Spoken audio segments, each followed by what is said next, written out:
Hi, and welcome to this episode of Writing Academia. I am Leigh Hall from teachingacademia.com.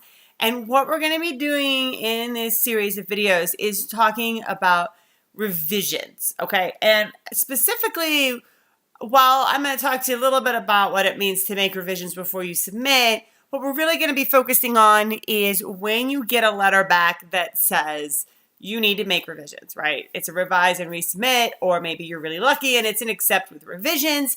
But in any case, people are explicitly telling you you've got revisions to do and you need to do them if you want to see this piece get published or potentially published, right? So that's what we're going to be talking about in this series. But today, what I want to talk to you about is before you even submit your piece for publication, before you get that letter that says these are the revisions we want you to make, is this concept of writing for revisions.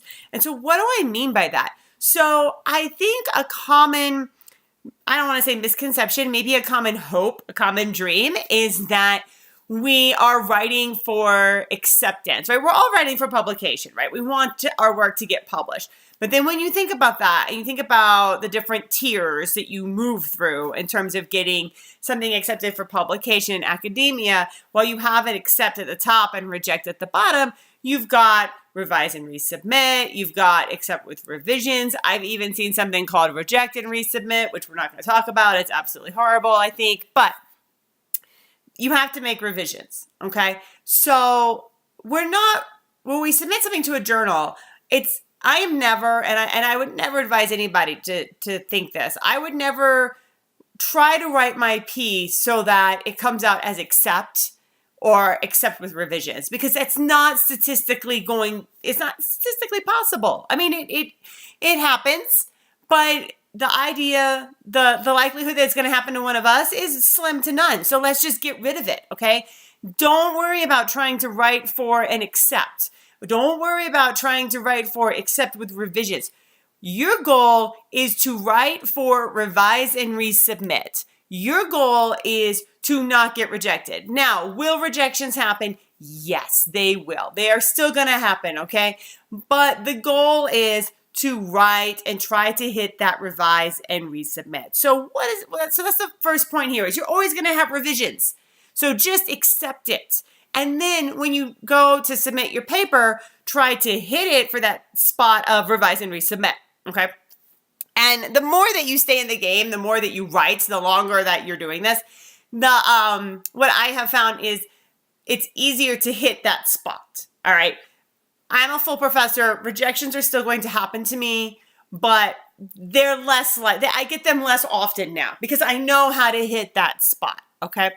So if you're brand new, you are not going to know how to hit that spot. You might think you know, but you don't know.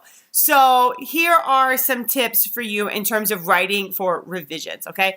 So you're working on your paper, you think it's done, you think it's ready to go. How do you really know that it's time to submit it? So first of all, if you're reading it and you just honestly, you can't see a way for it to be improved, okay? You know that there's probably something that could be better, but you've reached the end of the line with it, right? Somebody else is going to have to look at it.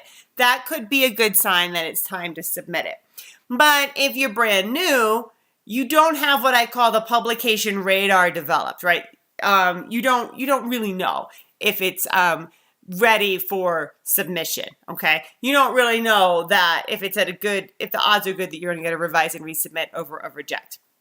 So ask somebody else with a lot more experience to look at it for you, okay?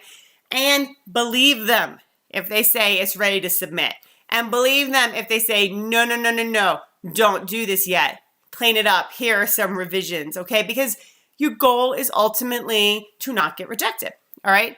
The other thing to make sure of is if your logic, your argument, your evidence is all well connected, everything makes sense, then it could also be, yes, your paper is as good as it can be before other people look at it, all right? So those are some tips. Now, the interesting thing that I have found is often when I'm writing a paper, there will be a section that for me, I really struggle with. I think the paper is probably not going to get rejected, but I expect that people are going to have some feedback for me on a particular section because I just don't feel it's good. It's probably missing some information. Maybe I struggled with what to put in and what to leave out, that sort of a thing. And what I have found consistently is that normally what I see as a flaw in my paper, where I'm expecting people to come back and tell me you need to fix this section right here, it's really bad, hardly ever happens. And instead, things that I thought were really good, people think are not so great, or people think need to be beefed up or cut out altogether, right? The things that I didn't have any problems with, other people see as issues. So expect that, okay? You might see a weak link in your paper, and it might be a weak link, and you try to address it as best as you can. But that doesn't necessarily mean that that's what your reviewers are going to see as a weak link in your paper. I'm always surprised by what reviewers want to see in my paper.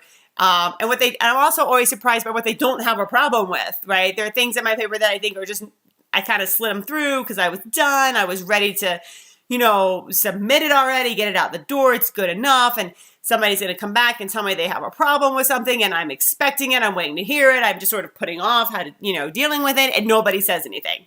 Okay. So revisions is in some ways kind of a crapshoot, right? It depends on who you get as a reviewer. But I think at the end of the day, the thing to keep in mind is you are writing for revisions. You are not writing for acceptance. At the end of the day, that's where you're getting. But initially, we're writing for revisions. All right, so if you have questions about the writing and publication process, please feel free to contact me, leahhall39@gmail.com. You can also find me at teachingacademia.com. Every Monday, we talk about issues of teaching in higher education. On Thursdays, we talk about writing in academia. And please send me any questions, information that you have that you'd like to see featured. Thanks.